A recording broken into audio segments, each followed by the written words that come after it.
Alright everyone, welcome back to another one of our NHL team previews. We're talking about the Winnipeg Jets.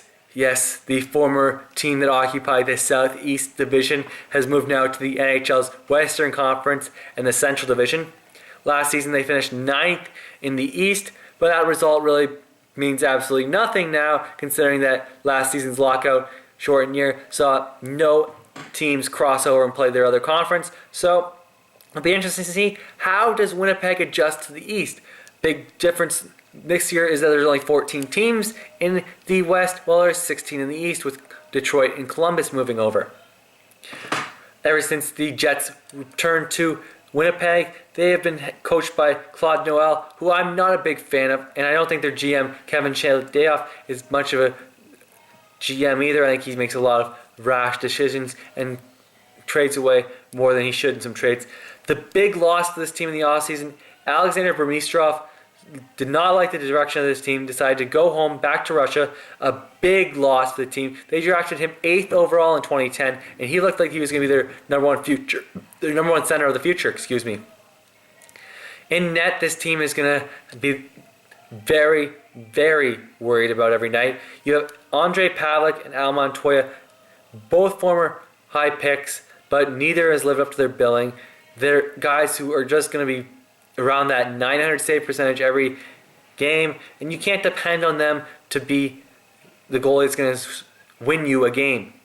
That's going to be the downfall of the team.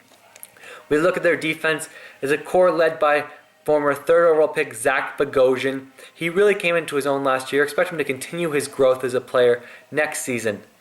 We look at some other players.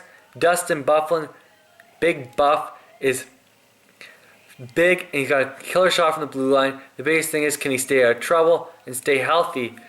Hopefully he's not out drinking and boating anymore. Look at some other defensemen.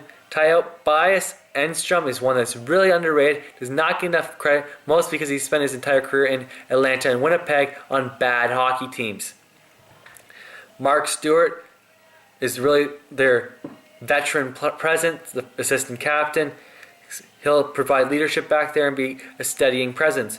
While their bottom pairing is Grant Clinsome and Paul Puzmic. They also signed Adam Hardy and have young player Zach Redmond, who suffered a horrific cut to his leg last season in a pregame skate. Really, for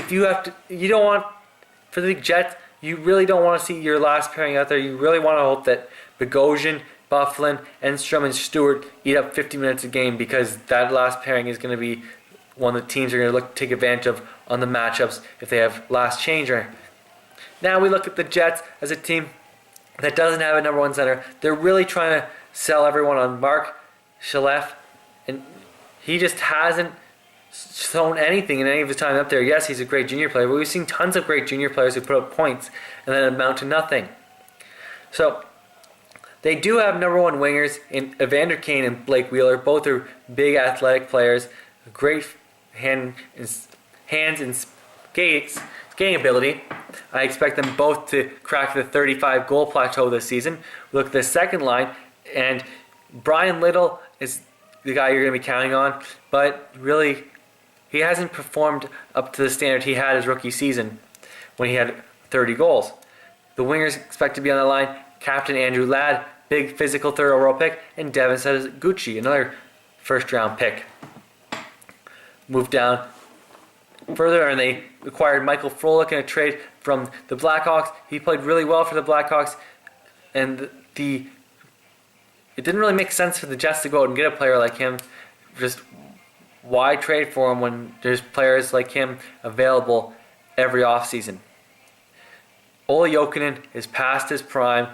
Really a guy who they should be looking to get out of town as soon as possible. There's no reason to have a veteran player like that on your roster, just eating up cap space and taking away from players who need the time to grow.